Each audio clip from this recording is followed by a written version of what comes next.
Hello everyone, welcome back to Tony Talks. To all of my beautiful subscribers, we say thank you so much for staying with us. And if you're new here, we're so happy you find us. Please don't forget to like, subscribe, and press on that notification bell so you will be notified for more upcoming videos. And if in the comment section, please no derogatory comments.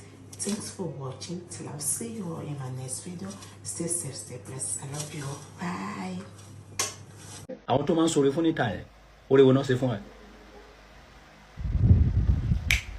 Pada. Kó lọ bẹ̀ bàbá. Kó dọ̀bálẹ̀ tó bá pé bàbá ẹni lóòótọ́ o. Àwọn kan tàn ẹni o. Tó bá pé bàbá ẹni lóòótọ́ lọ dọ̀bálẹ̀ kó sọ pé kó tọrọ ìdájí ẹ̀ṣẹ̀. Má jẹ́ kí Nàìjíríà dáwọ́ fún bàbá ẹ. Ègún ayérayé ló ṣe kó má mọ̀. Ọba àgbáyé ló sọ̀rọ̀. Mr. Man, go back to your father.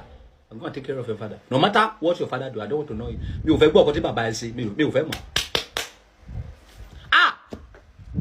Àwọn ọmọdé wọn máa ti para wọn kẹ. Ta ló ń kọ́ yín, ta ló bá yín? Who dey give you advice?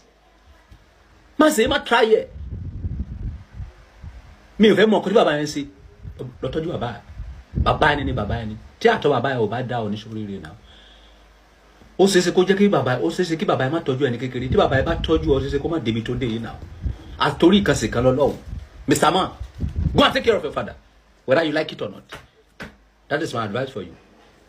Tó bá tẹ̀lé wà rántí mi lọ́la, tó bá tún tẹ̀lé wà tó rántí mi lọ́la. Tó bá jẹ́ kí Nàìjíríà dáwọ́ fún bàbá, ó léwu fún gbèsè ayé púpọ̀, olúpẹpẹ àjà. Kíá! Ayé púpẹ́, go and take care of your father. That is the key, whether you like it or not. I'm not begging you. Go and do that, whether you like it or not. G. Ayé ò ní bá ògùn ẹ̀jẹ̀ lójijì. Ashake. Yeah, yo.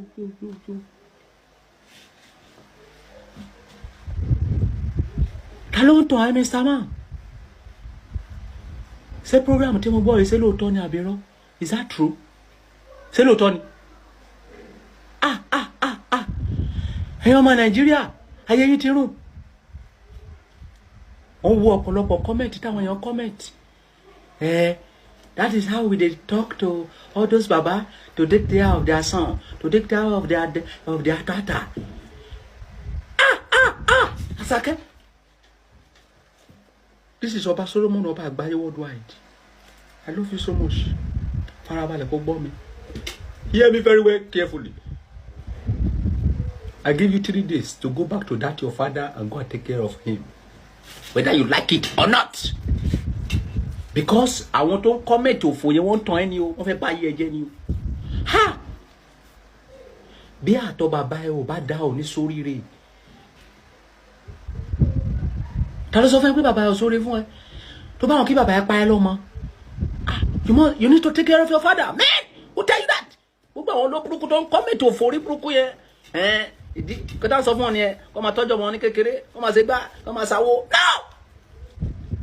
Àwọn tẹ́ máa ń sórí.